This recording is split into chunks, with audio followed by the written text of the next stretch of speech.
ನಿಮ್ಮ ಡಾಕ್ಟರ್ ವಿಶೇಷ ಕಾರ್ಯಕ್ರಮಕ್ಕೆ ಸ್ವಾಗತ. ನಾನು ಮಧುಶ್ರೀ. ಒತ್ತಡದ ಜೀವನ, ಬದಲಾಗುತ್ತಿರುವ ಜೀವನ ಶೈಲಿ, ಜನರಿಗೆ ನೂರಾರು ಆರೋಗ್ಯ ಸಮಸ್ಯೆ. ಯಾವ ಸಮಸ್ಯೆಗೆ ಯಾವ ಚಿಕಿತ್ಸೆ ಅನ್ನೋದೇ ದೊಡ್ಡ ಚಿಂತೆ. ಇಂತಹ ಸಮಸ್ಯೆ ಇರೋರಿಗೆ ಒಂದೇ ವೇದಿಕೆಯಲ್ಲಿ ಸಿಗುತ್ತೆ ಉತ್ತರ. ಇದೇ TV9ನ ವಿಶೇಷ ಕಾರ್ಯಕ್ರಮ ನಿಮ್ಮ ಡಾಕ್ಟರ್.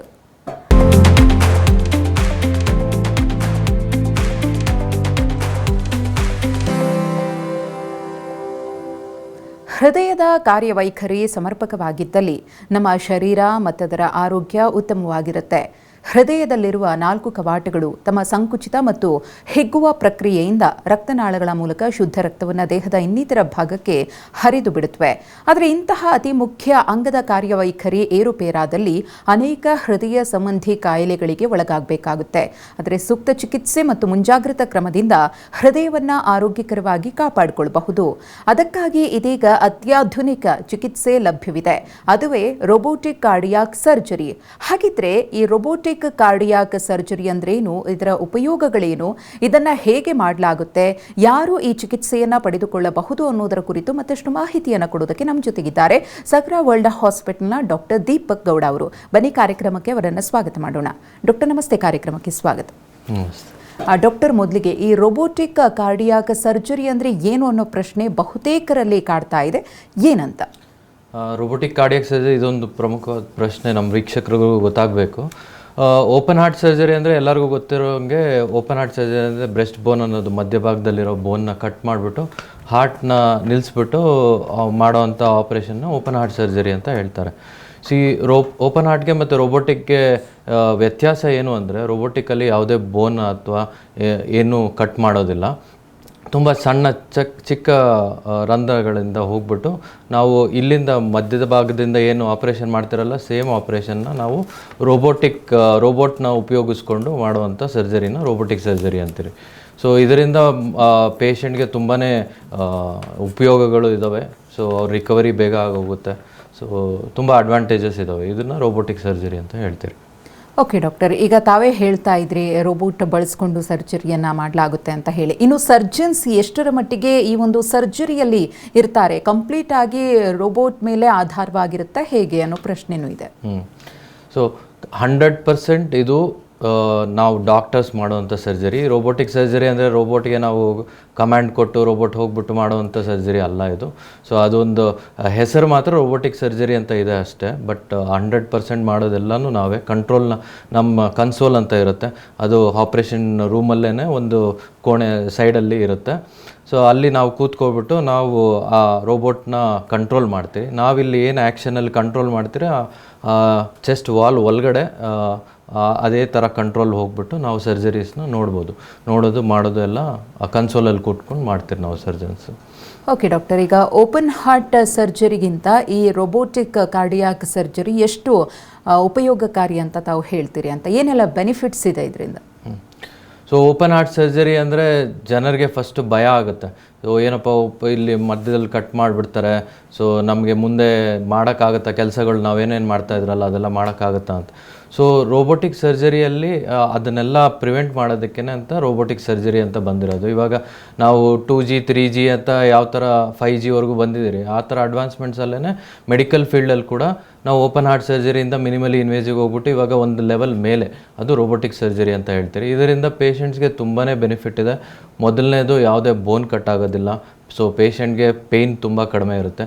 ಸೊ ಪೇಯ್ನ್ ಕಡಿಮೆ ಇರೋದ್ರಿಂದ ಆಟೋಮೆಟಿಕಲಿ ಅವರು ಬೇಗ ರಿಕವರಿ ಆಗ್ತಾರೆ. ಓಪನ್ ಹಾರ್ಟ್ ಸರ್ಜರಿಯಲ್ಲಿ ಅವ್ರು ರಿಕವರ್ ಆಗೋಕ್ಕೆ 3 ತಿಂಗಳು ಬೇಕಾಗುತ್ತೆ. ಸೊ ರೋಬೋಟಿಕ್ ಸರ್ಜರಿಯಲ್ಲಿ 2-3 ವಾರದಲ್ಲೇ ನನ್ನ ಪೇಷಂಟ್ರು ಎಲ್ಲ ರೂಟೀನ್ ಆ್ಯಕ್ಟಿವಿಟೀಸ್ ಮುಂಚೆ ಏನೇನು ಮಾಡ್ತಾಯಿದ್ರಲ್ಲ ಎಲ್ಲ ಮಾಡ್ತಾಯಿದ್ದಾರೆ. ಬ್ಲಡ್ ಲಾಸ್ ಕಡಿಮೆ ಇರುತ್ತೆ. ತುಂಬ ಚಿಕ್ಕ ಕಟ್ಟಿರೋದ್ರಿಂದ ಬ್ಲಡ್ ಲಾಸ್ ಕಡಿಮೆ ಇರುತ್ತೆ. ಬ್ಲಡ್ ಲಾಸ್ ಕಡಿಮೆ ಇರೋದ್ರಿಂದ ಅವರಿಗೆ ಬ್ಲಡ್ ಬೇಕಾಗಿರೋವಂಥದ್ದು ಪರಿಸ್ಥಿತಿ ತುಂಬ ಕಡಿಮೆ ಇರುತ್ತೆ. ಇನ್ಫೆಕ್ಷನ್ ಆಗೋ ಚಾನ್ಸಸ್ ತುಂಬ ಕಡಿಮೆ ಇರುತ್ತೆ. ಯಾಕೆ ಅಂದರೆ ತುಂಬ ಚಿಕ್ಕ ಕಟ್ಟಿರುತ್ತೆ. ಯೂಶಲಿ ಹಾರ್ಟ್ ಸರ್ಜರಿ ಅಂದರೆ ಶುಗರು, ಡಯಾಬಿಟಿಸು, BP ಎಲ್ಲ ತುಂಬ ಜಾಸ್ತಿ ಇರೋದ್ರಿಂದ ಇನ್ಫೆಕ್ಷನ್ ಚಾನ್ಸಸ್ ತುಂಬ ಇರುತ್ತೆ. ಸೊ ರೋಬೋಟಿಕ್ ಸರ್ಜರಿಯಲ್ಲಿ ತುಂಬ ಚಿಕ್ಕ ಕಟ್ಟಿರೋದ್ರಿಂದ ಆ ಇನ್ಫೆಕ್ಷನ್ ಎಲ್ಲ ಪ್ರಿವೆಂಟ್ ಆಗುತ್ತೆ. ಸೊ ಬೇಗನೆ ಅವರು ತಮ್ಮ ಕೆಲಸಕ್ಕೆ ಹೋಗ್ಬೋದು ಸರ್ಜರಿ ಮಾಡಿ. ಓಕೆ, ಒಬ್ರು ಕಾಲರ್ ಇದ್ದಾರೆ ದಾವಣಗೆರೆಯಿಂದ, ಅರುಣ್ ಕುಮಾರ್ ಅವರು ಕರೆ ಮಾಡಿದ್ದಾರೆ. ನಮಸ್ತೆ ಅರುಣ್ ಕುಮಾರ್. ಹೇಳಿ ಸರ್. ಮೇಡಮ್ ನಮಸ್ತೆ, ಮಾತನಾಡಿ, ನಿಮ್ಮ ಸಮಸ್ಯೆ ಏನಿದೆ? Hello sir. ನಮಸ್ತೆ ಅರುಣ್ ಕುಮಾರ್, ಹೇಳಿ. ಸರ್, ಒಂದು ಪಾಪು 3 ವರ್ಷದ ಪಾಪು ಸರ್ ಹಾರ್ಟ್ ಓಲಿದೆ ಅಂತ ಹೇಳಿದ್ದ. ಸರ್ ಅದು ಕೋರಕ್ಕೆ ಬಂದು ಸರ್ ಇನ್ನು ಒಂದು ಪಾಯಿಂಟ್ ಇದೆ ಸರ್ ಅದು ಹ್ಞೂ ಅದು ಏನು ಮಾಡೋದು ಸರ್ ಮತ್ತೆ ಈಗ? ಸೊ ಹಾರ್ಟಲ್ಲಿ ಹೋಲ್ ಇರೋದಂದರೆ 2-3 ಥರದ್ದು ಹೋಲ್ಗಳು ಇರೋ ಚಾನ್ಸಸ್ ಇರುತ್ತೆ. ಅದು ಯಾವ ಥರ ಹೋಲ್ ಅಂತ ಫಸ್ಟ್ ತಿಳ್ಕೊಬೇಕಾಗುತ್ತೆ. ಸೊ ಮೇಲ್ಗಡೆ ಹಾರ್ಟಲ್ಲಿ ಮೇಲ್ಗಡೆ ಭಾಗದಲ್ಲಿರೋ ಹೋಲ್ಗೆ ಸ್ಕೂಲ್ಗೆ ಹೋಗೋದಕ್ಕೆ ಮುಂಚೆ ಅಂತ ಹೇಳ್ತೀರಿ 5 to 6 years ಐಡಿಯಲ್ ಟೈಮು ಅದಕ್ಕೆ ಕ್ಲೋಸ್ ಮಾಡೋದಕ್ಕೆ. ಒಂದೊಂದು ಹೋಲ್ಗಳು ತುಂಬ ಬೇಗನೆ ಹುಟ್ಟಿ ಸ್ವಲ್ಪ ದಿನಗಳಲ್ಲೇ ಕ್ಲೋಸ್ ಆಗೋವಂಥ ಹೋಲ್ಗಳು ಇದ್ದಾವೆ. 3 ವರ್ಷದಲ್ಲಿ ಕ್ಲೋಸ್ ಆಗಿಲ್ಲ ಅಂದರೆ ಯೂಶಲಿ ಕ್ಲೋಸ್ ಆಗೋವಂಥ ಚಾನ್ಸಸ್ ತುಂಬ ಕಡಿಮೆ ಇರುತ್ತೆ. ಹಾರ್ಟಿನ ಕೆಳಗಡೆ ಭಾಗದಲ್ಲಿರೋವಂಥ ಹೋಲ್ ಇತ್ತು ಅಂದರೆ ಇದು ಕರೆಕ್ಟ್ ಟೈಮು ಅವ್ರಿಗೆ ಎಕೋದಲ್ಲಿ ಪ್ರೆಷರ್ ನೋಡಿಕೊಂಡು ಹಾರ್ಟಲ್ಲಿರೋ ಪ್ರೆಷರ್ ನೋಡಿಕೊಂಡು ಶಸ್ತ್ರಚಿಕಿತ್ಸೆಯಿಂದ ಅದನ್ನು ಗುಣಮಾಡಿಸೋದು ಉತ್ತಮ ಅನಿಸುತ್ತೆ. ಓಕೆ, ಧನ್ಯವಾದ ಕರೆ ಮಾಡಿದ್ದಕ್ಕೆ. ಡಾಕ್ಟರ್, ಈಗ ಈ ರೋಬೋಟಿಕ್ ಕಾರ್ಡಿಯಾಕ್ ಸರ್ಜರಿಯನ್ನು ಯಾರು ಮಾಡಿಸ್ಕೊಳ್ಬಹುದು? ಈ ಹೃದಯ ಸಂಬಂಧಿ ಸಮಸ್ಯೆ ಇರೋ ಎಲ್ರಿಗೂ ಕೂಡ ಅನ್ವಯಿಸುತ್ತಾ ಅಥವಾ ತಾವು ಏನಾದರೂ ಡಿಫ್ರೆನ್ಶಿಯೇಟ್ ಮಾಡ್ತೀರಾ ಇಂಥದ್ದೇ ಪೇಷಂಟ್ ಇದನ್ನು ಮಾಡ್ಕೊಳ್ಬಹುದು ಅಂತ? ಸೊ ರೋಬೋಟಿಕ್ ಕಾರ್ಡಿಯಾಕ್ ಸರ್ಜರಿದಲ್ಲಿ ಮೊದಲನೇದಂದರೆ ಪೇಷಂಟ್ ಸೆಲೆಕ್ಷನ್ ತುಂಬಾ ಮುಖ್ಯ ಆಗುತ್ತೆ. ಯಾಕೆಂದರೆ ಎಲ್ಲರಿಗೂ ಮಾಡೋದಕ್ಕೆ ರೋಬೋಟಿಕ್ ಸರ್ಜರಿನ ಆಫರ್ ಮಾಡೋದಕ್ಕೆ ಆಗೋದಿಲ್ಲ. ಬಟ್ 90 to 95% ಯಾರಿಗೆ ಹಾರ್ಟ್ ತೊಂದರೆ ಇದ್ರೂ ರೋಬೋಟಿಕ್ ಸರ್ಜರಿ ಮಾಡ್ಬೋದು. ಎಂಥವ್ರಿಗೆ ಇದು ಮಾಡೋದಕ್ಕಾಗಲ್ಲ ಅಂದರೆ ಇವಾಗ ಅವ್ರಿಗೆ ಬೈಪಾಸ್ ಹಾರ್ಟಲ್ಲಿ ರಕ್ತನಾಳಗಳಲ್ಲಿ ಬ್ಲಾಕೇಜ್ ಕೂಡ ಇರುತ್ತೆ, ಪ್ಲಸ್ ಕವಾಟಗಳ ಪ್ರಾಬ್ಲಮ್ ಕೂಡ ಇರುತ್ತೆ. ಸೊ ಅವರಿಗೆ ಕವಾಟನೂ ಬೇರೆ ಚೇಂಜ್ ಮಾಡಬೇಕಾಗುತ್ತೆ, ಪ್ಲಸ್ ಬೈಪಾಸ್ ಮಾಡಬೇಕಾಗುತ್ತೆ. ಈ ಥರ ಕಾಂಬಿನೇಷನ್ ಪ್ರೊಸೀಜರ್ಸಲ್ಲಿ ರೋಬೋಟಿಕ್ ಸರ್ಜರಿಯಲ್ಲಿ ಲಿಮಿಟೇಷನ್ ಇರುತ್ತೆ. ಅದು ಇನ್ನೂ ಆ ಅಡ್ವಾನ್ಸ್ಮೆಂಟ್ಗೆ ಹೋಗಿಲ್ಲ ನಾವಿನ್ನು. ಪ್ಲಸ್ ಸಡನ್ನಾಗಿ ಹಾರ್ಟ್ ಅಟ್ಯಾಕ್ ಆಗಿದೆ, ಅವ್ರಿಗೆ ಎಮರ್ಜೆನ್ಸಿಯಲ್ಲಿ ಬೈಪಾಸ್ ಮಾಡಬೇಕು ಅಂಥವ್ರಿಗೆ ಕೂಡ ರೋಬೋಟಿಕ್ ಸೆಟಪ್ಗೆ ಟೈಮ್ ತೊಗೊಳುತ್ತೆ. ಅಂಥವ್ರಿಗೆ ರೋಬೋಟಿಕ್ ಸರ್ಜರಿ ನಾವು ಸಜೆಸ್ಟ್ ಮಾಡೋದಿಲ್ಲ. ಬಟ್ 90 to 95% ಎಲ್ಲ ಪೇಷಂಟ್ಗೂ they are fit for robotic heart surgeries. Okay doctor, ಮತ್ತಷ್ಟು ಮಾತನಾಡೋಣ. ಕಾಲರ್ ಇದ್ದಾರೆ, ರಾಯಚೂರಿನಿಂದ ಸ್ವಾಮಿ ಅವರು ಕರೆ ಮಾಡಿದ್ದಾರೆ. ನಮಸ್ತೆ ಸ್ವಾಮಿ. ನಮಸ್ಕಾರ. ನಮಸ್ತೆ, ಮಾತನಾಡಿ, ನಿಮ್ಮ ಸಮಸ್ಯೆ ಏನಿದೆ? ಡಾಕ್ಟರ್ ಇದ್ದಾರೆ. ಸರ್ ನಮಸ್ಕಾರ. ನಮಸ್ತೆ ಸ್ವಾಮಿ. ಸರ್ ಏನಿಲ್ಲ, ಈಗ ನಮ್ಮ ಫಾದರ್ಗೆ ಆಲ್ರೆಡಿ 20 years ಆಗಿದೆ, ಬೈಪಾಸ್ ಸರ್ಜರಿ ಆಗಿದೆ. 20 years ಆಗಿ ಅವರಿಗೆ ರೋಬೋಟಿಕ್ ಮಾಡ್ಬೋದಾ? ಅಂದರೆ ಅವ್ರಿಗೆ ಏನಾದರೂ ತೊಂದರೆ ಇದೆಯಾ ಇವಾಗ? ಅಂದರೆ ಪಂಪಿಂಗ್ ಪ್ರಾಬ್ಲಮ್ ಆಗಿದೆ, ಹಾರ್ಟ್ ಪಂಪಿಂಗ್ ಪ್ರಾಬ್ಲಮ್ ಆಗಿದೆ. ಸೊ 20 ವರ್ಷದ ಮುಂಚೆ ಅವ್ರಿಗೆ ಬೈಪಾಸ್ ಸರ್ಜರಿ ಆಗಿ ಇವಾಗ ಪಂಪಿಂಗ್ ಫಂಕ್ಷನ್ ಕಡಿಮೆ ಆಗಿದೆ ಅಂದರೆ ಅವ್ರದ್ದು ಹಾರ್ಟ್ ಫಂಕ್ಷನ್ ಕ್ರಮೇಣವಾಗಿ ಕಡಿಮೆ ಆಗಿದೆ. ಸೊ ಇಂಥವ್ರಿಗೆ ಫಸ್ಟು ಬೈಪಾಸ್ ಮಾಡಿರೋದ್ರಲ್ಲಿ ಏನಾದರೂ ಬ್ಲಾಕೇಜ್ ಇದೆಯಾ ಅಂತ ಫಸ್ಟ್ ತಿಳ್ಕೊಬೇಕಾಗತ್ತೆ. ಸೊ ಅದು ತಿಳ್ಕೊಂಡು ಅಕಸ್ಮಾತ್ ಬ್ಲಾಕೇಜ್ ಇತ್ತು ಅಂದರೆ ಅದನ್ನು ಸರಿಪಡಿಸಿ ಮಾತ್ರೆಗಳು ಸ್ವಲ್ಪ ಅಡ್ಜಸ್ಟ್ಮೆಂಟ್ ಮಾಡಿ ಅವ್ರದ್ದು ಹಾರ್ಟ್ ಫಂಕ್ಷನ್ ಇಂಪ್ರೂವ್ ಆಗುತ್ತಾ ಅಂತ ನೋಡಬೇಕಾಗುತ್ತೆ. ಸೊ ಅಕಸ್ಮಾತ್ ಅದರಲ್ಲೂ ಇಂಪ್ರೂವ್ ಆಗಿಲ್ಲ ಅಂದರೆ ಅವ್ರಿಗೆ ನೆಕ್ಸ್ಟ್ ಹಾರ್ಟ್ ಫೇಲ್ಯೂರ್ ಟ್ರೀಟ್ಮೆಂಟ್ ಅಂತ ಬಂದ್ಬಿಡುತ್ತೆ. ಸೊ ಹಾರ್ಟ್ ಫೇಲ್ಯೂರ್ ಟ್ರೀಟ್ಮೆಂಟ್ನ ಸ್ಟಾರ್ಟ್ ಮಾಡಿ ಅದರಲ್ಲಿ ಕೃತಕ ಯಂತ್ರಗಳನ್ನ ಅಳವಡಿಸೋದಾಗಲಿ ಇಲ್ಲ ಅಂದರೆ ಟ್ರಾನ್ಸ್ಪ್ಲಾಂಟ್ ಅಂತ ಹೇಳ್ತೀರಿ, ಆ ಸ್ಟೇಜ್ಗೆ ಆ ರೂಟಲ್ಲಿ ಹೋಗ್ಬಿಡ್ತಾರೆ ಅವರು. ಓಕೆ, ಧನ್ಯವಾದ ಕರೆ ಮಾಡಿದ್ದಕ್ಕೆ. ಮೈಸೂರಿಂದ ಮಹೇಶ್ ಅವರು ಕರೆ ಮಾಡಿದ್ದಾರೆ. ನಮಸ್ತೆ ಮಹೇಶ್. ನಮಸ್ಕಾರ. ನಮಸ್ತೆ, ಮಾತನಾಡಿ, ನಿಮ್ಮ ಸಮಸ್ಯೆ. ಡಾಕ್ಟರ್ ಮಾತಾಡಬೇಕು. ನಮಸ್ತೆ ಮಹೇಶ್ ಅವರು, ಹೇಳಿ. ನಮಸ್ಕಾರ ಡಾಕ್ಟರ್. ನಿನ್ನೆ ನಾನು ಆಂಜಿಯೋಗ್ರಾಮ್ ಮಾಡಿಸ್ದೆ ಮೈಸೂರು ಜಯದೇವಾದಲ್ಲಿ. 3 ಇದರಲ್ಲಿ 90% ಬ್ಲಾಕ್ ಆಗಿದೆ ಅಂತ. ಅದಕ್ಕೆ ಏನ್ ಮಾಡಬೇಕು? Okay, so triple vessel disease ಅಂತ ಹೇಳ್ತೀರಿ ಇದಕ್ಕೆ. 3 ರಕ್ತನಾಳಗಳು, ಹಾರ್ಟಲ್ಲಿ 3 ರಕ್ತನಾಳಗಳು ಇರ್ತವೆ. ಎಡಗಡೆ ಭಾಗದಲ್ಲಿ 2 ಇರುತ್ತೆ, ಬಲಗಡೆ ಭಾಗದಲ್ಲಿ 1 ಇರುತ್ತೆ. ಸೊ ನಿಮಗೆ ಹೇಳೋ ಪ್ರಕಾರ ಈ 3 ರಕ್ತನಾಳಗಳಲ್ಲಿ ಬ್ಲಾಕೇಜ್ ಇದೆ ಅಂದರೆ ಗೋಲ್ಡ್ ಸ್ಟ್ಯಾಂಡರ್ಡ್ ಟ್ರೀಟ್ಮೆಂಟ್ ಅಂತ ಹೇಳ್ತೀರಿ. 3 ರಕ್ತನಾಳಗಳಲ್ಲಿ ಬ್ಲಾಕೇಜ್ ಇತ್ತು ಅಂದರೆ best treatment is bypass surgery ಅಂತ ಹೇಳ್ತೀರಿ. ಸೊ ನಿಮಗೆ ಈ ಹಾಗೆ ಹೇಳ್ದಾಗೆ ರೋಬೋಟಿಕ್ ಸರ್ಜರಿ ತುಂಬ ಉತ್ತಮವಾದದ್ದು, ನಿಮ್ಮ ರಿಕವರಿನೂ ಜಲ್ದಿ ಆಗುತ್ತೆ. ಸೊ ಪ್ಲಸ್ ನಾನು ಮೈಸೂರಿಗೆ ತಿಂಗಳಿಗೆ ಒಂದ್ಸತಿ ಕೂಡ ಬರ್ತೀನಿ ವಿಸಿಟ್ಗೆ. ಸೊ ಅಲ್ಲಿ ಕೂಡ ಬಂದು ತೋರಿಸ್ಕೋಬೋದು. Robotic surgery is best for it.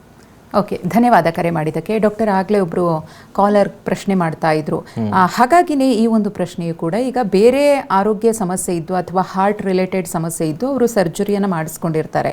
ಅಂತಹ ಸರ್ಜರಿಗೆ ಒಳಪಟ್ಟವರು ಕೂಡ ಈ ರೋಬೋಟಿಕ್ ಕಾರ್ಡಿಯಾಕ್ ಸರ್ಜರಿಯನ್ನು ಮಾಡಿಸ್ಕೊಳ್ಬಹುದಾ? ಅದರಿಂದ ಏನು ಕ್ಯೂರ್ ಆಗಿರಲ್ವೋ ಆ ಸಮಸ್ಯೆಯಿಂದ ಮುಕ್ತಿ ಪಡಿಬಹುದಾ? ಖಂಡಿತ ಮಾಡ್ಬೋದು. ಸೊ ಇದನ್ನು ರೀಡೂ ಸರ್ಜರಿ ಅಂತ ಹೇಳ್ತೀರಿ, 2ನೇ ಸತಿ ಸರ್ಜರಿ ಅಂತ ಹೇಳ್ತೀರಿ. ಸೊ ಇದರಲ್ಲಿ ರೋಬೋಟಿಕಲ್ಲಿ ತುಂಬ ಚೆನ್ನಾಗಿ ಇನ್ನೂ ನೀಟಾಗಿ ಮಾಡ್ಬೋದು. ಯಾಕೆಂದರೆ ರೋಬೋಟಿಕಲ್ಲಿ ನಾವು ಕಣ್ಣಿಂದ ನೋಡೋದ್ರಿಂದ 10 to 15 ಟೈಮ್ಸ್ ಮ್ಯಾಗ್ನಿಫಿಕೇಷನ್ ಜಾಸ್ತಿ ಬರುತ್ತೆ. ಇವಾಗ ನಾವು ಮೈಕ್ರೋಸ್ಕೋಪಲ್ಲಿ ಎಷ್ಟು ದೊಡ್ಡದಾಗಿ ನೋಡ್ತಿರಲ್ಲ, ಅದೇ ಥರನೇ ಇಲ್ಲಿ ರೋಬೋಟಲ್ಲಿ 10-15 ಟೈಮ್ ನೀಟಾಗಿ ಕಾಣುತ್ತೆ. ಸೊ ಈ ಥರ ರೋಬೋಟಿಕ್ನ ಉಪಯೋಗಿಸ್ಕೊಂಡು ಅದರಲ್ಲಿ CO2 ಅಂತ ಗ್ಯಾಸ್ ಒಂದು ಹಾಕ್ತೀರಿ. ಅದು ಹಾಕಿದ ತಕ್ಷಣ 2ನೇ ಸತಿ ಆಪ್ರೇಷನ್ ಟೈಮಲ್ಲಿ ಸ್ವಲ್ಪ ಏನಾದರೂ ಅಂಟ್ಕೊಂಡಿದ್ರೆ ಎದೆ ಭಾಗಕ್ಕೆ ಅದೆಲ್ಲ ರಿಲೀಸ್ ಆಗುತ್ತೆ. ರೋಬೋಟಿಕ್ ಸರ್ಜರಿದಲ್ಲಿ 2ನೇ ಸರ್ಜರಿ ಕೂಡ ಆರಾಮಾಗಿ ಮಾಡ್ಬೋದು, ಏನು ತೊಂದರೆ ಇಲ್ಲ. ಓಕೆ ಡಾಕ್ಟರ್, ತಾವು ಹೇಳ್ತಾ ಇದ್ರಿ 90-95% ಇದು cardiac surgery, robotic cardiac surgery ಎಲ್ರಿಗೂ ಕೂಡ ಬರುತ್ತೆ ಅಂತ ಹೇಳಿ. ಇನ್ನು ಮಕ್ಕಳಲ್ಲೂ ಕೂಡ ಹಾರ್ಟ್ ರಿಲೇಟೆಡ್ ಸಮಸ್ಯೆ ಇರುತ್ತೆ. ಸೊ ಮಕ್ಕಳು ಕೂಡ ಯಾವುದೇ ರೀತಿಯ ಭಯ ಇಲ್ಲದೆ ಅಥವಾ ಪೋಷಕರು ಯಾವುದೇ ರೀತಿಯ ಟೆನ್ಷನ್ ಇಲ್ಲದೆ ಇದನ್ನು ಮಕ್ಕಳಿಗೂ ಮಾಡಿಸಬಹುದಾ, ಹೇಗೆ?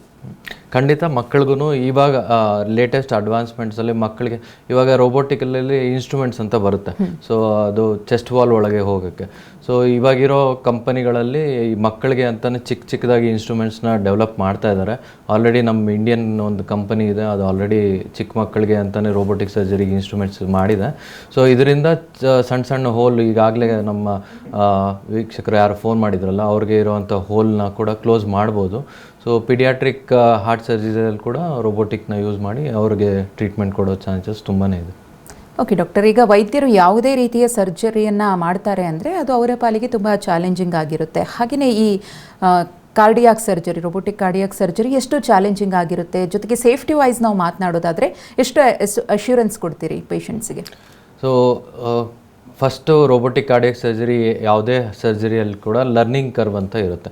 ಆ ಲರ್ನಿಂಗ್ ಕರ್ವ್ ಅನ್ನೋದು ರೋಬೋಟಿಕ್ ಕಾರ್ಡಿಯಾಕ್ ಸರ್ಜರಿ ನಾವು ಸ್ಟಾರ್ಟ್ ಮಾಡಿದ ರೋಬೋಟಿಕ್ ಕಾರ್ಡಿಯಾಕ್ ಸರ್ಜರಿ ಆಲ್ಮೋಸ್ಟ್ ಒಂದು 15-20 ವರ್ಷದಿಂದ ಜಾಸ್ತಿ ಜನರಲ್ಲಿ ಮಾಡ್ತಾ ಇದ್ದೀರಿ. ಸೊ ಲರ್ನಿಂಗ್ ಕರ್ವ್ ಅನ್ನೋದೇನಿದೆ ಅದು ತುಂಬಾ ಮುಖ್ಯ ಯಾವುದೇ ಸರ್ಜನ್ಗೆ ಕೂಡ. ಆ ಲರ್ನಿಂಗ್ ಕರ್ವ್ ಪಾಸ್ ಆದಮೇಲೆ ಕೂಡ ಪೇಷಂಟ್ಗೆ ಸೇಫ್ಟಿ ಆಗಲಿ ಇದರಲ್ಲಿ ತುಂಬಾ ರೋಬೋಟಿಕ್ ಕಾರ್ಡಿಯಾಕ್ ಸರ್ಜರಿಯಲ್ಲಿ ತುಂಬ ಉತ್ತಮವಾಗಿರುತ್ತೆ. ಸೊ ಕಂಪೇರ್ ಮಾಡಿದ್ರೆ ಓಪನ್ ಹಾರ್ಟ್ ಸರ್ಜರಿಗೆ ರೋಬೋಟಿಕ್ ಸರ್ಜರಿದಲ್ಲಿ ಸೇಫ್ಟಿ ಅನ್ನೋದು ತುಂಬಾ ಚೆನ್ನಾಗೇ ಇದೆ. ಪ್ಲಸ್ ಎಮರ್ಜೆನ್ಸಿ ಸಿಚುವೇಶನ್ಸ್ ಬರೋ ಚಾನ್ಸಸ್ ಕೂಡ ಇರುತ್ತೆ. ಸೊ ಇರಲ್ಲ ಅಂತ ಏನಿಲ್ಲ. 300-400 ಜನರಲ್ಲಿ ಯಾರಿಗಾರು ಒಬ್ಬರಿಗೆ ಎಮರ್ಜೆನ್ಸಿಯಲ್ಲಿ ಮಾಡಬೇಕಾಗುತ್ತೆ. ಅದಕ್ಕೆ ನಾವು ಬ್ಯಾಕಪ್ ಅಂತ ಇಟ್ಕೊಂಡಿರ್ತೀರಿ, ಪ್ಲ್ಯಾನ್ ಬಿ ಅಂತ. ಸೊ ಆ ಪ್ಲ್ಯಾನ್ ಬಿ ಪ್ರಕಾರ ಅವ್ರಿಗೆ ಟ್ರೀಟ್ಮೆಂಟ್ಗೆ ಕೊಡ್ತೀರಿ. ಅದರಿಂದ ಜೀವಾಪಾಯ ರಿಸ್ಕ್ ಯಾವುದು ಏನು ಇರೋದಿಲ್ಲ ಜಾಸ್ತಿ. ಓಕೆ ಡಾಕ್ಟರ್, ಈಗ ಯಾವುದಾದ್ರೂ ಒಂದು ಹೃದಯ ಸಂಬಂಧಿ ಸಮಸ್ಯೆ ತುಂಬ ಸಿವಿಯರ್ ಆಗಿದ್ದರೆ ಒಬ್ಬ ರೋಗಿಯಲ್ಲಿ, ಅಂತಹ ಪೇಷಂಟ್ಸ್ಗೆ ಸರ್ಜರಿಯನ್ನು ಮಾಡೋದಕ್ಕೆ ಹಿಂದೇಟು ಹಾಕ್ತಾರೆ. ಸೊ ತಾವು ಈ ರೋಬೋಟಿಕ್ ಕಾರ್ಡಿಯಾಕ್ ಸರ್ಜರಿಯನ್ನು ಯಾವ ಪೇಷಂಟ್ಸ್ಗೆ ಪ್ರಿಫರ್ ಮಾಡಲ್ಲ ಅಂತ? ಸೊ ಕೆಲವು ವರ್ಷಗಳ ಮುಂಚೆ ನಾವು ಲೆಫ್ಟ್ ಮೇಯ್ನ್ ಅಂತ ಹೇಳ್ತೀರಿ, ಎದೆಯಲ್ಲಿರೋ ಅಂಥ ಮೇಯ್ನ್ ರಕ್ತನಾಳದಲ್ಲಿ ಏನಾದರೂ ಬ್ಲಾಕೇಜ್ ಇತ್ತು ಅಂದರೆ ರೋಬೋಟಿಕ್ ಸರ್ಜರಿ ಮಾಡೋದು ಬೇಡ ಅಂತ ಡಿಸೈಡ್ ಮಾಡಿಕೊಂಡು ನಾವು ಓಪನ್ ಹಾರ್ಟ್ ಸರ್ಜರಿ ಕೆಲವು ವರ್ಷಗಳ ಮುಂಚೆ ಮಾಡ್ತಾಯಿದ್ರಿ. ಸೊ ಹಾರ್ಟ್ ಫಂಕ್ಷನ್ ಕಡಿಮೆ ಇದ್ದರೆ ರೋಬೋಟಿಕ್ ಸರ್ಜರಿ ಬೇಡ, ಅಂಥವ್ರಿಗೆ ಓಪನ್ ಹಾರ್ಟ್ ಮಾಡೋಣ, ಸೇಫ್ ಆಗುತ್ತೆ.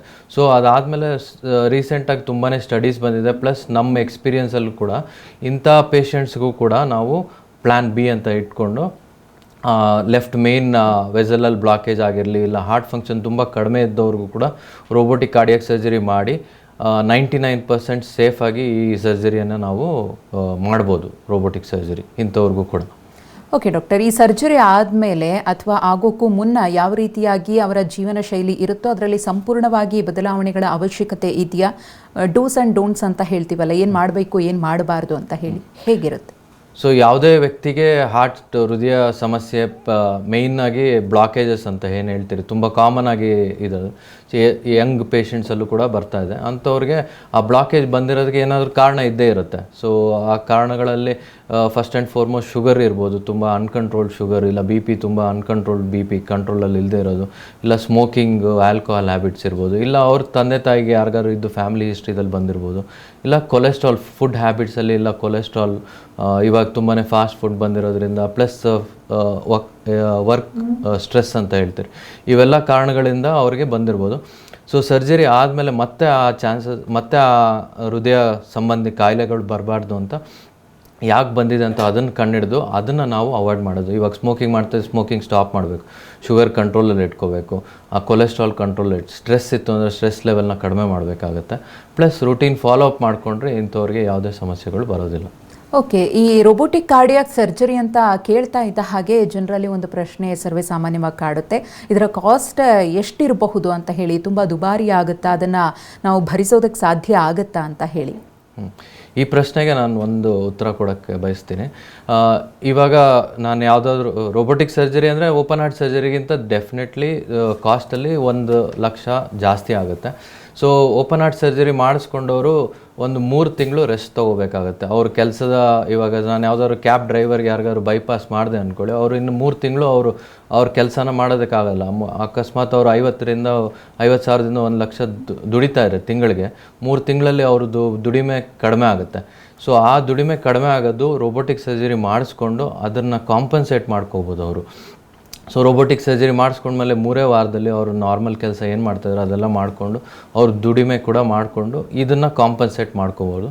ಪ್ಲಸ್ ಎಲ್ಲ ಇನ್ಶೂರೆನ್ಸ್ ಕಂಪನಿಗಳು ಈ ರೋಬೋಟಿಕ್ ಸರ್ಜರಿನ ಅವ್ರಿಗೆ ಇನ್ಶೂರೆನ್ಸ್ಗೆ ಫ್ರೀಯಾಗಿ ಇನ್ಶೂರೆನ್ಸಲ್ಲಿ ಕೊಡ್ತಾ ಇದ್ದಾರೆ. ಸೊ ಈ ಬೆನಿಫಿಟ್ನ ಜನರು ಉಪಯೋಗಿಸ್ಕೊಂಡ್ರೆ ತುಂಬ ಉತ್ತಮ ಅಂತ ಹೇಳ್ತೀವಿ. ಓಕೆ ಡಾಕ್ಟರ್, ಈಗ ಯಾವುದೇ ಪೇಷಂಟ್ ಈ ರೀತಿ ನನಗೆ ಸರ್ಜರಿ ಬೇಕು ಅಂತ ಹಾಸ್ಪಿಟ್ಲಿಗೆ ಬಂದ ತಕ್ಷಣ ಆ ಪೇಷಂಟ್ಗೆ ಸರ್ಜರಿ ಮಾಡೋದಿಲ್ಲ. ಅವರ ಪೂರ್ವಾಪರ ಮಾಹಿತಿಯನ್ನು ಕಲೆ ಹಾಕಲಾಗುತ್ತೆ, ಹಿಸ್ಟ್ರಿಯನ್ನು ನೋಡ್ತಾರೆ. ಅದಾದ ನಂತರದಲ್ಲಿ ಒಂದಷ್ಟು ಟೆಸ್ಟ್ಗಳನ್ನು ಮಾಡಲಾಗುತ್ತೆ. ಸೊ ಯಾವ ರೀತಿಯ ಪ್ರೋಸೆಸ್ ಇರುತ್ತೆ ಅಂತ? ಸೊ ರೋಬೋಟಿಕ್ ಸರ್ಜರಿ ಮಾಡಬೇಕಂದ್ರೆ ಯಾವುದು 2 ಶ್ವಾಸಕೋಶ ಇರುತ್ತೆ ಒಬ್ಬ ಮನುಷ್ಯನಿಗಲ್ವಾ. ಸೊ ಅದರಲ್ಲಿ ರೋಬೋಟಿಕ್ ಸರ್ಜರಿ ಮಾಡಬೇಕಂದ್ರೆ ನಾವು ಸೈಡಿಂದ ಹೋಗ್ತೀರಿ. ಶ್ವಾಸಕೋಶ ಯಾವುದಾದ್ರು ಒಂದು ಶ್ವಾಸಕೋಶನ ನಿಲ್ಲಿಸ್ಬಿಟ್ಟು ಸರ್ಜರಿ ಮಾಡ್ತೀರಿ, ಇನ್ನೊಂದು ಶ್ವಾಸಕೋಶದಲ್ಲಿ ಮಾತ್ರ ವೆಂಟಿಲೇಷನ್ ಅಂತ ಮಾಡ್ಕೊಂಡು, ಸಿಂಗಲ್ ಲಂಗ್ ವೆಂಟಿಲೇಷನ್ ಅಂತ. ಸೊ ಅಂಥವ್ರಿಗೆ ಅವ್ರದ್ದು ಶ್ವಾಸಕೋಶಗಳು 2 ಚೆನ್ನಾಗಿದೆಯಾ ಅಂತ ಅದನ್ನು ಪ್ರೀ ಸರ್ಜರಿನೇ ಅದನ್ನು ಎವ್ಯಾಲ್ಯೂಯೇಷನ್ ಅಂತ ಹೇಳ್ತೀರಿ, ಆ ಟೆಸ್ಟ್ ಮಾಡ್ತೀರಿ. ಪ್ಲಸ್ ಒಳಗಡೆ ಮಾಡೋವಂಥ ಸರ್ಜರಿ ಟೈಮಲ್ಲಿ ಏನಾದರೂ ಕ್ಯಾಲ್ಶಿಯಂ ಲೋಡ್ ಏನಾದ್ರು ಜಾಸ್ತಿ ಇದೆಯಾ ಅಂತ CT ಸ್ಕ್ಯಾನ್ ಮಾಡಿಸ್ತೀರಿ. ಬ್ಲಡ್ ಟೆಸ್ಟ್ಗಳಲ್ಲಿ ಆ ಪೇಷಂಟ್ಗೆ ಬೇರೆ ಏನಾದರೂ ಲಿವರ್ ಪ್ರಾಬ್ಲಮ್ ಇದೆಯಾ, ಇಲ್ಲ ಕಿಡ್ನಿ ತೊಂದರೆ ಏನಾದರೂ ಇದೆಯಾ. ಸೊ ಇಂಥವ್ರಿಗೆ ರಿಸ್ಕ್ ಜಾಸ್ತಿ ಆಗೋ ಚಾನ್ಸಸ್ ಇರುತ್ತೆ. ಸೊ ಅದನ್ನು ನಾವು ಯಾವ ಥರ ಟ್ಯಾಕಲ್ ಮಾಡ್ಬೋದು ಸರ್ಜರಿ ಟೈಮಲ್ಲಿ, ಇಲ್ಲ ಸರ್ಜರಿ ಆದಮೇಲೆ ICUದಲ್ಲಿ ಇರೋ ಟೈಮಲ್ಲಿ ಏನಾದರೂ ತೊಂದರೆ ಕೊಡುತ್ತೆ ಲಿವರು, ಕಿಡ್ನಿ. ಯಾಕೆಂದರೆ ಹಾರ್ಟ್ ಇಂಜಿನ್ ಅಷ್ಟೇ. ಸೊ ವೀಲು, ವೈಪರು ಅವೆಲ್ಲ ಇರ್ತವೆ, ಅದನ್ನೆಲ್ಲನೂ ಒಟ್ಟಿಗೆ ನಾವು ಟ್ರೀಟ್ಮೆಂಟ್ ಕೊಡಬೇಕಾಗುತ್ತೆ. ಬರೀ ಹಾರ್ಟಿಗೆ ಟ್ರೀಟ್ಮೆಂಟ್ ಕೊಟ್ಟರೆ ಅದು ಕರೆಕ್ಟ್ ಅಲ್ಲ. ಸೊ ಇದೆಲ್ಲ ಟೆಸ್ಟ್ಗಳು ಮಾಡಿಸಿ ನಾವು ಅದೆಲ್ಲ ಚೆನ್ನಾಗಿತ್ತು ಅಂದರೆ ಅದನ್ನು ಪೇಷಂಟ್ಗೆಲ್ಲ ಮುಂಚೆನೇ ಎಕ್ಸ್ಪ್ಲೇನ್ ಮಾಡಿ, ನಿಮ್ಮ ಆರೋಗ್ಯದಲ್ಲಿ ಇಂಥ ಸಮಸ್ಯೆಗಳಿದೆ, ಸೊ ಕಿಡ್ನಿ ಚೆನ್ನಾಗಿದೆ, ಲಿವರ್ ಚೆನ್ನಾಗಿದೆ, ಸೊ ಇಷ್ಟು ರಿಸ್ಕ್ ಇರುತ್ತೆ ಅಂತೆಲ್ಲ ಎಕ್ಸ್ಪ್ಲೇನ್ ಮಾಡಿ ನಾವು ಅವ್ರಿಗೆ ಸರ್ಜರಿಗೆ ಕನ್ಸೆಂಟ್ ತೊಗೊಂಡು ಸರ್ಜರಿಗೆ ತೊಗೋತೀರಿ. ಅವರು ಸೈಡ್ ಎಫೆಕ್ಟ್ಸ್ ಏನಾದರೂ ನೋಡಬಹುದಾ ಡಾಕ್ಟರ್ ಈ ಸರ್ಜರಿಯಿಂದಾಗಿ ಪೇಷಂಟ್ಸಲ್ಲಿ? ಸೊ ರೋಬೋಟಿಕ್ ಸರ್ಜರಿಯಲ್ಲಿ ಪರ್ಟಿಕ್ಯುಲರ್ ಆಗಿ ರೋಬೋಟಿಕ್ ಸರ್ಜರಿಗೆ ಸೈಡ್ ಎಫೆಕ್ಟ್ಸ್ ಅಂತ ಯಾವುದೂ ಇಲ್ಲ. ಬಟ್ ಇನ್ಫೆಕ್ಷನ್ ಆಗಲಿ, ಇಲ್ಲ ಬ್ಲೀಡಿಂಗ್ ಆಗಲಿ, ಬೇರೆ ಸರ್ಜರಿಗಳಲ್ಲಿ ಏನೇನಿದಾವಲ್ಲ, ಸೊ ಆ ರಿಸ್ಕ್ ಅಂತೂ ಇದ್ದೇ ಇರುತ್ತೆ. ಬಟ್ ಓಪನ್ ಹಾರ್ಟ್ ಸರ್ಜರಿಗಿಂತ ಆ ರಿಸ್ಕ್ಗಳು ರೋಬೋಟಿಕ್ ಸರ್ಜರಿಯಲ್ಲಿ ತುಂಬಾ ಕಡಿಮೆ ಇರುತ್ತೆ. ವಿತೌಟ್ ರಿಸ್ಕ್ ಅನ್ನೋದು ಯಾವ ಸರ್ಜರಿನೂ ಇಲ್ಲ ನನ್ನ ಪ್ರಕಾರ. ಸೊ ರೋಬೋಟಿಕ್ ಸರ್ಜರಿಯಲ್ಲಿ ರಿಸ್ಕ್ ಇರುತ್ತೆ, ಬಟ್ ಬೇರೆ ಆಪರೇಷನ್ಗಳಿಗೆ ರಿಸ್ಕ್ ಕಂಪೇರ್ ಮಾಡಿದ್ರೆ ಇದು ಸ್ವಲ್ಪ ಕಡಿಮೆ. ಓಕೆ ಡಾಕ್ಟರ್, ಈಗ ಯಾರೇ ಇರಬಹುದು, ಒಂದು ಹೋಪ್ ಇಟ್ಕೊಂಡೇ ಬಂದಿರ್ತಾರೆ, ಜೀವನ ಪೂರ್ತಿ ಅದೇ ನೋವಿಂದ ಬಳಲೋದಕ್ಕೆ ಇಷ್ಟಪಡೋದಿಲ್ಲ. ಇಷ್ಟೆಲ್ಲ ದುಡ್ಡು ಕೊಟ್ಟು ನಾವು ಸರ್ಜರಿ ಮಾಡಿಸಿದ್ದೀವಿ ಅಂದರೆ ಕಂಪ್ಲೀಟ್ ಆಗಿ ಅದರಿಂದ ನಾವು ಮುಕ್ತಿ ಪಡಿಬೇಕು, ಏನು ಸಮಸ್ಯೆ ಇದೆಯೋ ಅದರಿಂದ ಮುಕ್ತಿ ಪಡಿಬೇಕು ಅಂತಲೇ ಬರ್ತಾರೆ, ಮತ್ತೆ ರಿಪೀಟ್ ಆಗಬಾರ್ದು ತಮ್ಮ ಜೀವನದಲ್ಲಿ ಅಂತ ಹೇಳಿ. ಈ ರೋಬೋಟಿಕ್ ಕಾರ್ಡಿಯಾಕ್ ಸರ್ಜರಿಯಿಂದಾಗಿ ಆ ಹೃದಯ ಸಂಬಂಧಿ ಸಮಸ್ಯೆ ಏನಿತ್ತೋ ಅದು ಮತ್ತೆ ಮರುಕಳಿಸೋದಿಲ್ವಾ ಪೇಷಂಟ್ಸಲ್ಲಿ, ಹೇಗೆ? ಸೊ ಈ ಪ್ರಶ್ನೆಗೆ ಮರುಕಳಿಸೋ ಚಾನ್ಸಸ್ ಇರುತ್ತೆ. ಯಾಕೆಂದರೆ ಅಕಸ್ಮಾತ್ ಎಕ್ಸಾಂಪಲ್ ಕವಾಟಗಳಲ್ಲಿ ಏನಾದರೂ ತೊಂದರೆ ಇತ್ತು ಅಂದರೆ, ಇವಾಗ 60 ವರ್ಷದ ಒಳಗಡೆ ಇದ್ದರೆ ನಾವು ಮೆಟಲ್ ಕವಾಟ ಅಂತ ಹಾಕ್ತೀರಿ. 60 ವರ್ಷ ಮೇಲಿತ್ತು ಅಂದರೆ ಅವ್ರಿಗೆ ಟಿಶ್ಯೂ ವ್ಯಾಲ್ವ್ ಅಂತ ಹಾಕ್ತೀರಿ. ಟಿಶ್ಯೂ ವ್ಯಾಲ್ವ್ ಇವಾಗಿರೋವಂಥ ಲೇಟೆಸ್ಟ್ ಟಿಶ್ಯೂ ವ್ಯಾಲ್ವ್ 15 ವರ್ಷ ಬರುತ್ತೆ. 15 ವರ್ಷ ಆದಮೇಲೆ ವೇರ್ ಆ್ಯಂಡ್ ಟೇರ್ ಅಂತ ಯಾವ್ದು ವೀಲ್ಸ್ ಯಾವ ಥರ ವೇರ್ ಆ್ಯಂಡ್ ಟೇರ್ ಆಗುತ್ತೆ, ಅದೇ ಥರ ಕವಾಟಗಳು ಕೂಡ ವೇರ್ ಆ್ಯಂಡ್ ಟೇರ್ ಆಗುತ್ತೆ. ಅಂಥವ್ರಿಗೆ ಮತ್ತೆ 15 ವರ್ಷ ಆದಮೇಲೆ ಆಪ್ರೇಷನ್ ಬೇಕಾಗ್ಬೋದು. ಸೊ ಆ ಕವಾಟ ಬದಲಾವಣೆಗೆ. ಸೊ ಇನ್ನೊಂದು ಸಮಸ್ಯೆ ಅಂದರೆ, ಇವಾಗ ಬೈಪಾಸ್ ಮಾಡಿರೋರಿಗೆ ಬ್ಲಾಕೇಜ್ ಆಗೋ ಚಾನ್ಸಸ್, ಮತ್ತೆ ಬ್ಲಾಕೇಜ್ ಆಗೋ ಚಾನ್ಸಸ್ ಇದೆ. ಇದಾಗಲೇ ಹೇಳ್ದಾಗೆ ನಾನು ಯಾಕೆ ಬಂದಿದೆ ಅವ್ರಿಗೆ ಬ್ಲಾಕೇಜ್ ಅಂತ ನೋಡ್ಕೊಂಡು ಅದನ್ನು ನಾವು ತಡೆದ್ರೆ ಸೊ ಈ ಮತ್ತೆ ಬರೋ ಚಾನ್ಸಸ್ ಎಲ್ಲ ತುಂಬ ಕಡಿಮೆ. ಪ್ಲಸ್ ಪೇಷಂಟು ಸರ್ಜರಿ ಆದಮೇಲೆ ಫಾಲೋಅಪ್ಗೆ ನಾವು ಯಾವಾಗ ಕರಿತೀರಲ್ಲ ಆ ಟೈಮಲ್ಲಿ ಫಾಲೋಅಪ್ಗೆ ಬಂದು ತೋರಿಸ್ಕೊಂಡು ಮಾತ್ರೆಗಳಲ್ಲಿ ಏನಾದ್ರು ಅಡ್ಜಸ್ಟ್ಮೆಂಟ್ ಮಾಡಬೇಕಾ, ಮುಂಚೆನೇ ನಮಗೆ ಸೈನ್ಸ್ ಕೊಡುತ್ತೆ ಈ ಥರ ಬ್ಲಾಕೇಜ್ ಬರ್ತಾ ಇದೆ, ಇಲ್ಲ ಏನೋ ತೊಂದರೆ ಬರ್ತಾ ಇದೆ ಅಂತ. ಅಂಥದ್ದನ್ನೆಲ್ಲ ನಾವು ಕಂಡುಹಿಡಿದು ಅದಕ್ಕೆ ಆಗಲೇ ಟ್ರೀಟ್ಮೆಂಟ್ ಕೊಟ್ಟಾಗ ಇಂಥ ಸಮಸ್ಯೆಗಳು ಮತ್ತೆ ಬರೋ ಚಾನ್ಸಸ್ ಮರುಕಳಿಸೋದು ಇಲ್ಲ. ಎಸ್ ಡಾಕ್ಟರ್, ಈಗಾಗಲೇ ಇದನ್ನು ಒಂದು ಸ್ಪೆಷಲೈಸ್ಡ್ ಆಪ್ಷನ್ ಅಂತ ಹೇಳಿ ಪರಿಗಣಿಸಲಾಗಿದೆ. ಫ್ಯೂಚರಲ್ಲಿ ಯಾವ ರೀತಿ ಅಡ್ವಾನ್ಸ್ಮೆಂಟನ್ನು ನೋಡಬಹುದು ಅಂತ? ಸೊ ಫ್ಯೂಚರಲ್ಲಿ ಈಗಾಗಲೇ ಹೇಳ್ದಾಗೆ ಚಿಕ್ಕ ಮಕ್ಕಳಿಗೆ ಕೂಡ ರೋಬೋಟಿಕ್ ಸರ್ಜರಿ ಮಾಡುವಂಥದ್ದು ಮುಂದೆ ಬರುತ್ತೆ. ಸೊ ಪ್ಲಸ್ ರೋಬೋಟಿಕ್ ಸರ್ಜರಿದಲ್ಲಿ ಇವಾಗ ಒಂದು ಡಿಸ್ಅಡ್ವಾಂಟೇಜ್ ಏನಿದೆ ಅಂದರೆ, ನಾವು ಕೈಯಲ್ಲಿ ಮಾಡೋವಂತಾಗ ಫೀಲ್ ಬರುತ್ತೆ, ಟಿಶ್ಯೂಸು ಎಲ್ಲ ಏನು ಮನುಷ್ಯಂದು ಏನಾದರೂ ಆರ್ಗನ್ಸ್ ಮುಟ್ಟಬೇಕಂದ್ರೆ ಫೀಲ್ ಬರುತ್ತೆ. ಅದು ರೋಬೋಟಿಕ್ ಸರ್ಜರಿದಲ್ಲಿ ಇಲ್ಲ. ಸದ್ಯಕ್ಕೆ ಇಂಡಿಯಾದಲ್ಲಿ. ಸೊ ಇನ್ನೊಂದು ಕಂಪನಿಯವರು ಲೇಟೆಸ್ಟ್ ರೋಬೋಟ್ ಏನು ಬರ್ತಾ ಇದೆ ಅದರಲ್ಲಿ ಆ ಫೀಲ್ ಕೂಡ ಇರುತ್ತೆ. ಸೊ ಲೇಟೆಸ್ಟ್ ಡೆವಲಪ್ಮೆಂಟ್ಸ್ ಎಲ್ಲ ಆ ಫೀಲ್ ಇದ್ದಾಗ ನಮಗೆ ಏನಾದ್ರು ತಡೀತಾ ಇದ್ದರೆ ಗೊತ್ತಾಗುತ್ತೆ. ರೋಬೋಟಿಕ್ ಸರ್ಜರಿದಲ್ಲಿ ನಾವು ಆ ಕನ್ಸೋಲಲ್ಲಿ ಕೂತ್ಕೊಂಡು 3 ಡೈಮೆನ್ಷನಲ್ಲಿ ನೋಡ್ಕೊಂಡು ಮಾಡ್ತಾ ಇರ್ತೀರಿ, ಬಟ್ ಆ ಟಿಶ್ಯೂಸ್ ಫೀಲ್ ಬರೋದಿಲ್ಲ. ಆ ಫೀಲ್ ಎಲ್ಲ ಲೇಟೆಸ್ಟ್ ಡೆವಲಪ್ಮೆಂಟ್ಸಲ್ಲಿ ಬರ್ತಾ ಇದೆ. ಪ್ಲಸ್ ಮಕ್ಕಳಿಗೆ ಅಂತಲೇ ಸ್ಪೆಷಲ್ ರೋಬೋಟ್ ಇನ್ಸ್ಟ್ರೂಮೆಂಟ್ಸ್ ಬರ್ತಾ ಇದ್ದಾವೆ. ಸೊ ಇವೆಲ್ಲ ನೋಡಿದ್ರೆ ತುಂಬಾ ಇಂಪ್ರೂವ್ಮೆಂಟ್ಸ್ ಬರ್ತಾ ಇದೆ. ಯಾವ ಪೇಷಂಟ್ಸ್ಗೆ ನಾನು 95% ಅಂತ ಹೇಳಿದ್ನಲ್ಲ, ಆ ಪೇಷಂಟ್ಸು 100% ಆಗೋ ಚಾನ್ಸಸ್ ಕೂಡ ಇದ್ದಾವೆ. ಎಲ್ಲರಿಗೂ ರೋಬೋಟಿಕ್ ಸರ್ಜರಿ ಅಡ್ವೈಸ್ ಮಾಡ್ಬೋದು. ಓಕೆ ಡಾಕ್ಟರ್, ಇದುವರೆಗೂ ಕಾರ್ಯಕ್ರಮದಲ್ಲಿ ಭಾಗಿಯಾಗಿ ಸಾಕಷ್ಟು ಮಾಹಿತಿಯನ್ನು ತಿಳಿಸ್ಕೊಟ್ರಿ. ಧನ್ಯವಾದ ತಮಗೆ. ಧನ್ಯವಾದ. ಇನ್ನು ವೈದ್ಯರ ನೇರ ಭೇಟಿಗಾಗಿ ಅಡ್ರೆಸ್ಸನ್ನು ನೋಟ್ ಮಾಡ್ಕೊಳ್ಳಿ. ಸಾಕ್ರಾ ವರ್ಲ್ಡ್ ಆಸ್ಪತ್ರೆ, Devarabeesanahalli, outer ring road, Intel ಎದುರುಗಡೆ, ಬೆಂಗಳೂರು. ದೂರವಾಣಿ ಸಂಖ್ಯೆ 080 4969 4969.